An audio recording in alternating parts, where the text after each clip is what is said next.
If your platform shut down tomorrow, could you just export your data and move on? Most people think so. That belief is the reason so many business owners feel safe staying exactly where they are, and it's wrong in a way that only becomes obvious after it's too late to matter. Let's start with what an export actually gives you, because this is where the confidence comes from, and it's not an unreasonable confidence, it's just aimed at the wrong thing. So I'm going to open up an export from one of my platforms. It used to be called ConvertKit, now it's called Kit.com. And it's what you're going to see on pretty much any platform. So there's names, there's emails, purchase history, maybe some of the tags, maybe a few custom fields if you're lucky to survive the formatting tips. So we're over here. This is from my photography thing, and I haven't used this in a couple of years. So I'm down on the free plan now. And I've got a number of names here. I want to export this, so I had to go to the subscribers, which is where I'm at. I'm going to check this box over here, and I'm going to check this to select all 719, and then scroll down here to export. And it says your subscribers are being exported. It'll take the system a moment for these changes. Now what happens is, at least with this provider, with Kit.com, it sends you an email, and then you can download a CSV. Okay, so we're looking at the CSV list. You can see it gives me first name, email address, when it was created, status, these people were active, and they're still active on the list. And then this one gives me tags. Not every email service provider will give you the tags, but okay, I've got some tags over here. So I can see where their history was, where they were imported, and then the contact type is a lead. Some people have maybe profile tags, that had an interest in this or interest in some other things. Then I get some more information, the city, state, country. This stuff don't get, and if I have a last name, I'll get that as well too. So basically, that's real. It's not nothing. That's your list, the actual people who know you and have paid you. Nobody's export ends up empty. But look at what the file is. It's names in rows, in columns, and that's it. It doesn't run anything. It doesn't do anything on its own. It's raw material, not a working business. All right, so now let's take a look at the part that doesn't show up in that file, because this is the part almost nobody thinks to check until they're already mid-move. Every real automation you've built, the welcome sequence that fires when somebody joins your list, the tag that gets added when someone buys a specific product, the sequence that only sends to people who opened the last 3 emails, that logic lives inside the platform.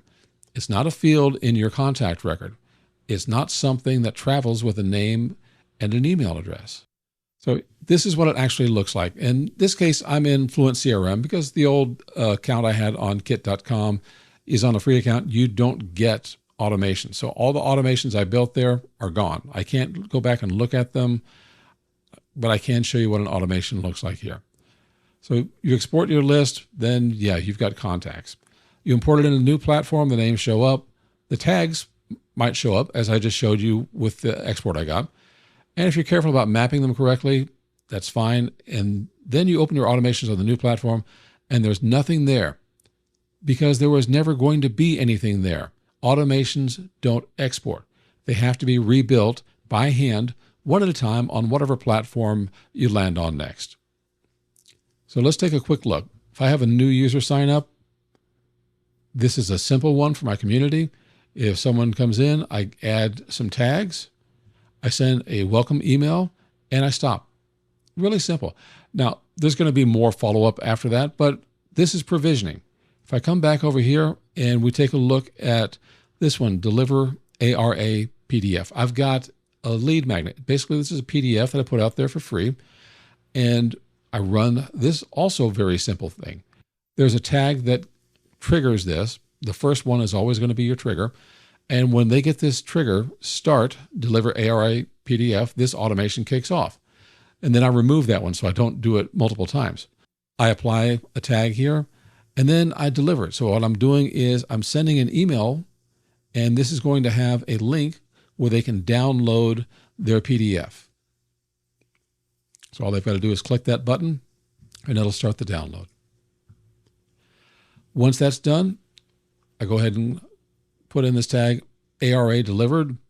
I wait an hour, and then I start a sequence. So there's another sequence that begins, and that kind of welcomes him on board, and it goes off, I think about 8 emails in this one. Then I've got this tag called status do not disturb. When somebody's in the middle of an email automation, I start it with a do not disturb, so you can see it up here, do not disturb. And what that does is it gives me a sign that when someone's in the middle of a communication process, like an email sequence, I don't want them to get any other random emails that I send that are kind of one-offs. I want them concentrating on just those emails. So I put in a tag that says do not disturb.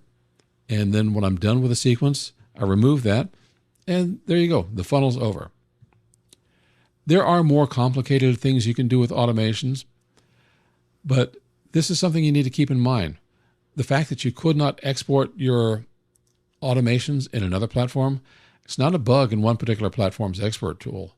That's true almost everywhere because automation logic isn't data in the way a name or an email address is data.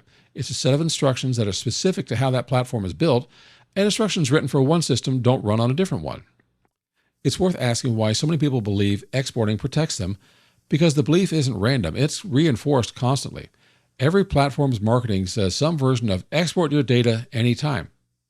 Look, from their point of view, that's true. It's just incomplete. It's true the way you can always leave the house is true, technically accurate, and it tells you nothing about whether you'll have anywhere to sleep once you're outside.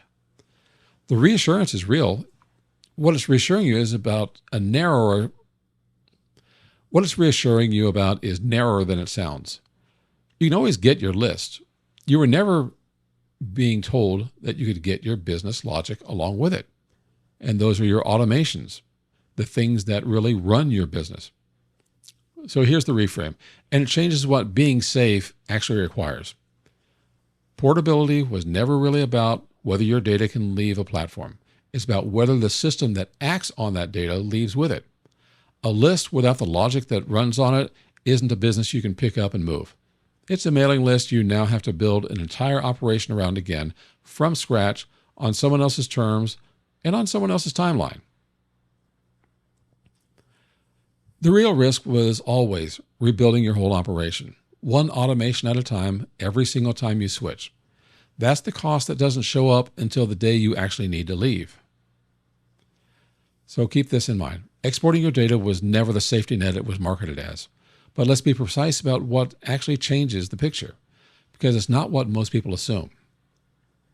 Rebuilding automation logic is a real cost, and it doesn't just disappear because you own the software instead of renting it. Different systems structure that logic differently, and there's no universal format that makes that translation free ever for anyone. What ownership actually changes is who decides whether you're forced into that rebuild and when. Software you own doesn't have an off switch someone else controls.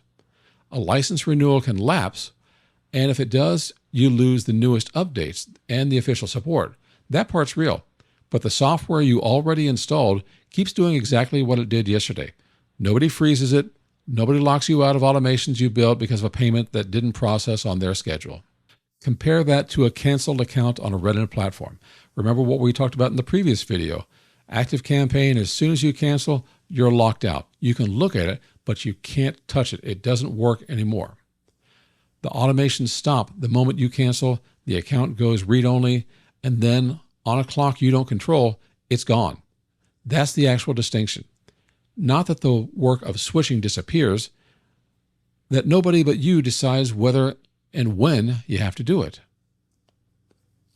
What that difference is actually worth in real dollars is exactly what the next video in this playlist puts numbers to. Not theory, an actual audit of years of real bills. If this changed how you think about just export it and move on, please subscribe. That's the whole point of naming this stuff before it's the thing that happens to you.